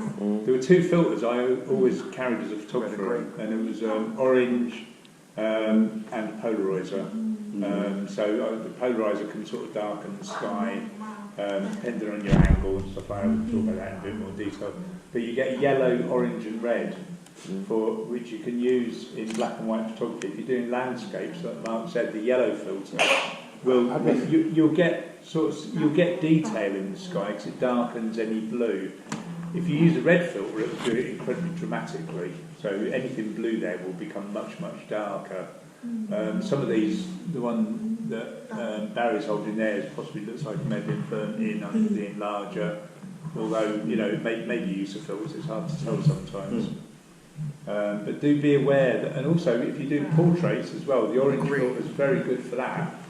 It smooths out all those sort of broken veins and stuff like that, smooths all that sort of stuff out. Does it green for skin tones as well? Black and white. Green filters for skin tones on black and white? Well, I've never used that. Green yellow is something that a lot of people use in landscapes. Yeah, green is very good for landscapes. If you're doing trees, foliage, things like that, it makes all the leaves stand out.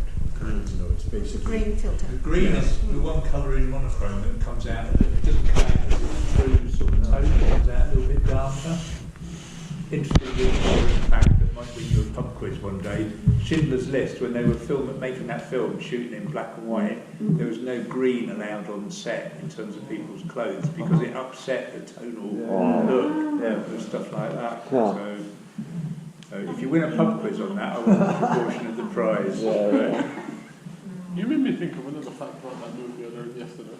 What's that? Which is when they're walking into the camp, the cobblestone they walk on is actually made out of tombstones. Made of tombstones. It's symbolism. Do you want to carry on looking at these, or would you like to look at something else? Yeah, let's look at I will photo this one. Let's have a look. I love how the sky looks on like all of these. Yes. Because like it's so nice and so. Now, I could look at these round. They're so 160 miners were killed in a methane gas explosion.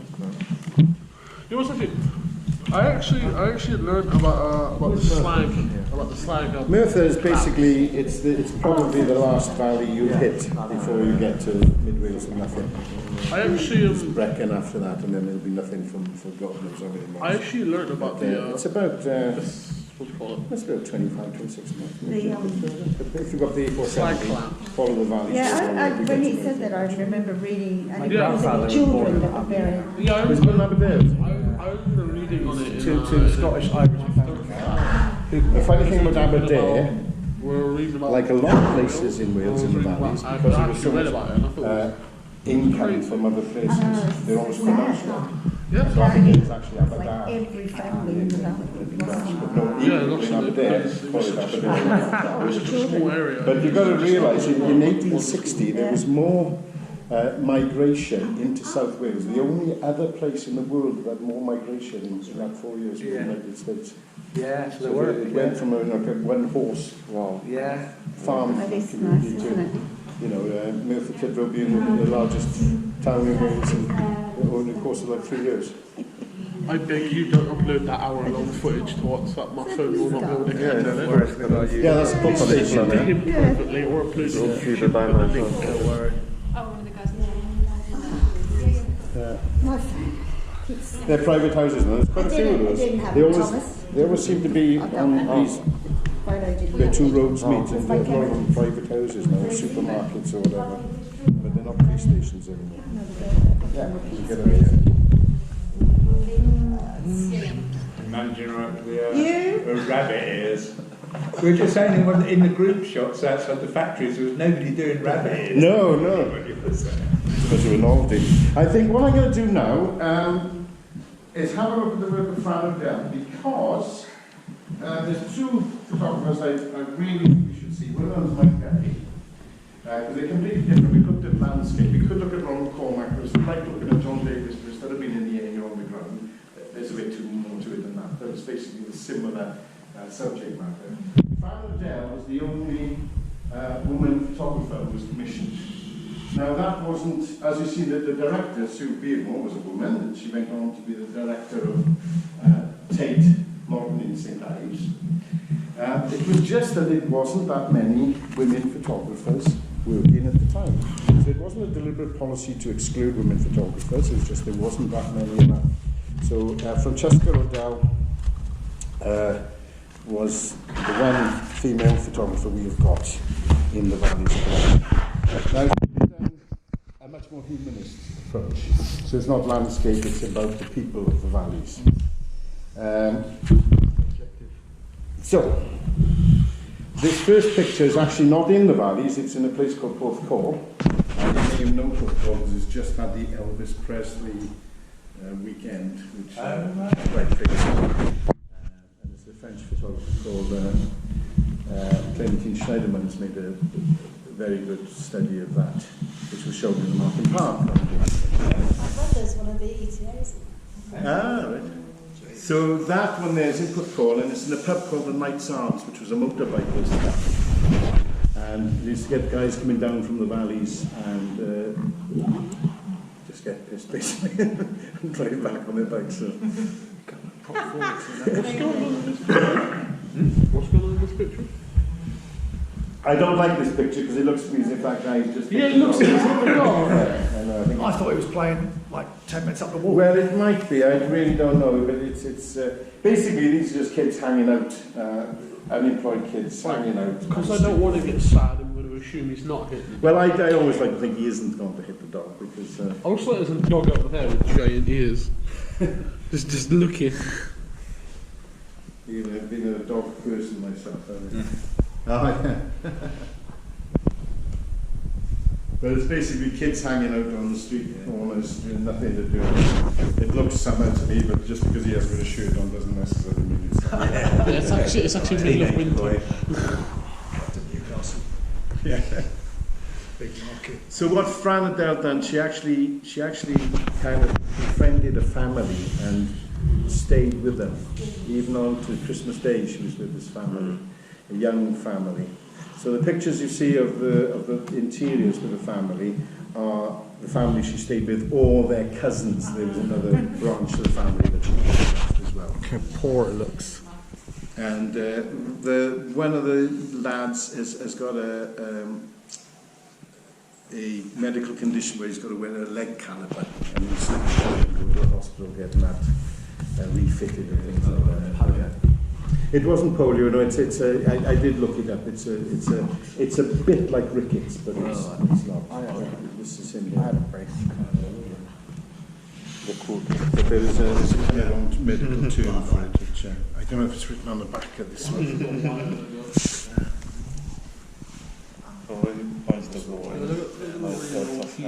Yes, he's got Perthes disease. P-R-T-H-E-S. Yeah, I got a photograph. My left foot going in with a brace on. Oh, right. But I was so young, I don't remember it at all. Right, yeah. A straightener, yeah.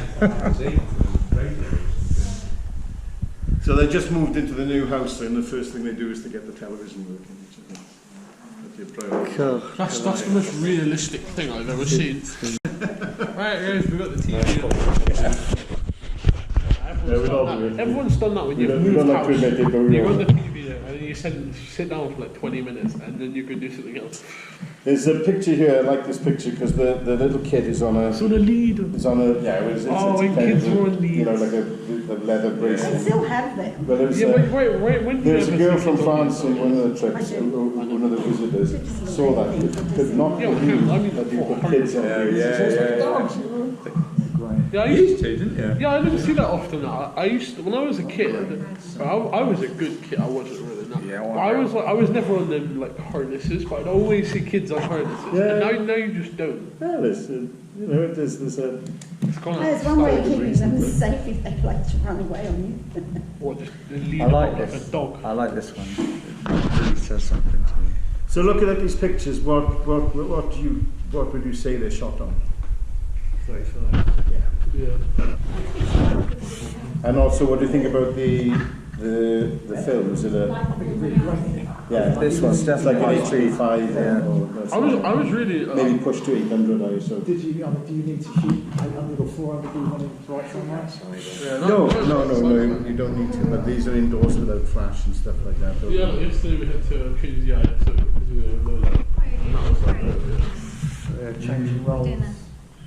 Yeah, that is a very good point actually with this picture, because as you saw with the Paul Rees pictures, the wives were working in these new industries. I think this one. And the fellas were left. I think that one. Kind of pointed at the fireplace, and I'm assuming it was shadow cold, but now it's all shadow strong. Shadow. Yeah.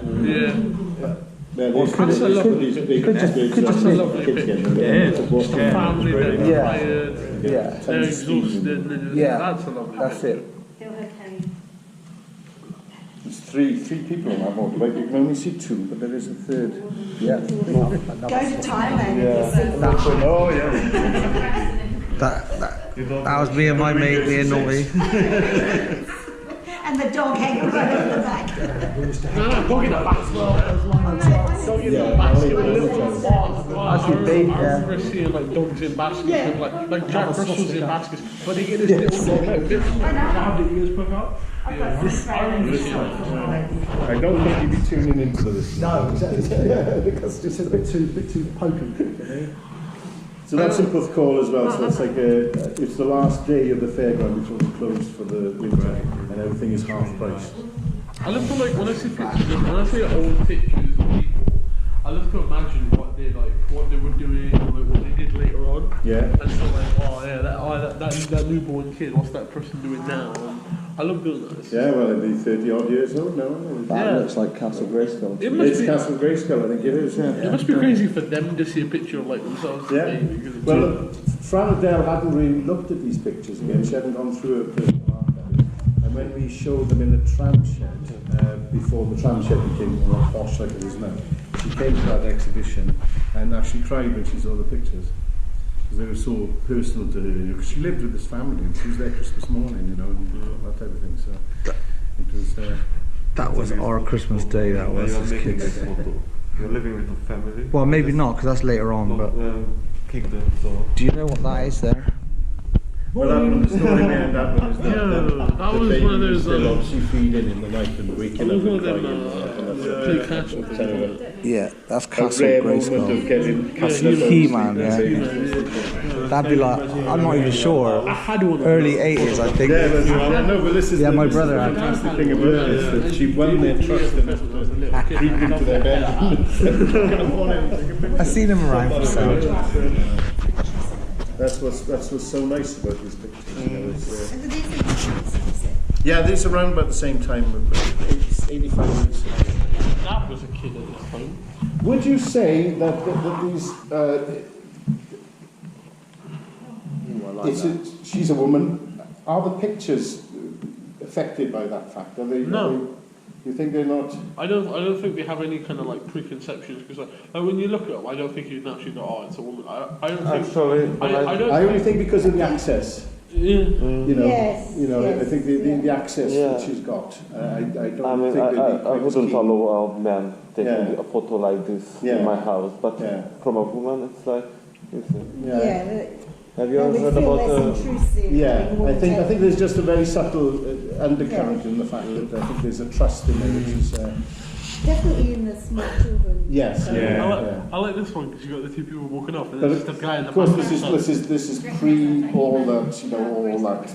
It's like the way things are now. Photographic children. I've He looks miserable. Oh my god. Going on now, this history of failure and all this stuff. It wasn't an issue. It's all hard. He looks miserable. I think so. I think it's flash, yeah, because you can just see on that there's a very strange shadow and. Yeah, that's what we said. Yeah, because it's flat light. Yeah, filling flash. Oh, it's a muddy day. I remember those concrete fences, walls. Yeah, they're still about. Yeah. You put the pins up there, you just slot them in. Wind never blew them over. There's so many of those still near my house. With like the old there's like an old electrical plant near my house, and they've still got them. Yeah, well, there's all pre-war stuff, but post-war stuff really. Yeah, I remember reading about like people would climb, like the bottom one would get removed, and people would climb under them. Yes, I got to have a look at this picture. No, it was horrible. You know about the decisive moment, you know, the Cardiff After Dark. Yeah. Yes, fantastic example. That sounds amazing, isn't it? Yeah. Absolutely beautiful. It's so choreographed, and not choreographed, but it's. It just looks like kids just playing. Well, it is, but you know the way this one's looking at herself in the mirror, the baby's kind of fixing the bike almost. This guy mid-air, it's just beautiful. Almost with a cigarette in its hand. And the shape of it as well, the way it builds up into this sort of wave of, you know, the eye goes round in a permanent circle. And look how they got nothing. They got a bike, they got nothing. Yeah, it's nothing there. It reminds me of what you said. Oh, he's gone. Oh, he's gone. I just think it's an amazing picture. And you only get that, you only get a picture like that from spending time and time and Yeah, time. it's clear that they trusted this person. Because like if there's just someone you don't know in your house, and like, even if you've invited them in and you don't fully trust them, you wouldn't. No, but there's no reaction to her. Yeah, at all, exactly. They're just like, oh, okay, yeah, it's that person. Like, and then on most of the pictures when you see them, you forget there's a photographer there because there's no gaze. It's a very clear kind of sense of trust. They're not self-conscious of the fact. It's like a family member. It's Well, just like a family member who's taking the photo. Yeah. It's like, yeah, it's full of trust. I think that's a very good There's point. a visible sense of trust. Oh, it's like not that long. Documentary photography. Again, talking about that change in role, you know, before this period in time, you know, my grandfather, example, would never have changed a baby's nappy. Never, ever in a million years would he have changed a nappy. You know, Didn't know what he was missing. Of course, when the tables were turned and the women were out to work and men were left holding the babies. And they had to learn fast. I've had the pleasure of never doing it. Many a time. I'm not sure a man would sort of see the sensitivity of that moment particularly. And I think there's a really nice example. Yeah, it is. I'm not sure a man would have seen that moment in a way. Lovely composition. That kid looks frustrated. I don't know. I think. Really nice.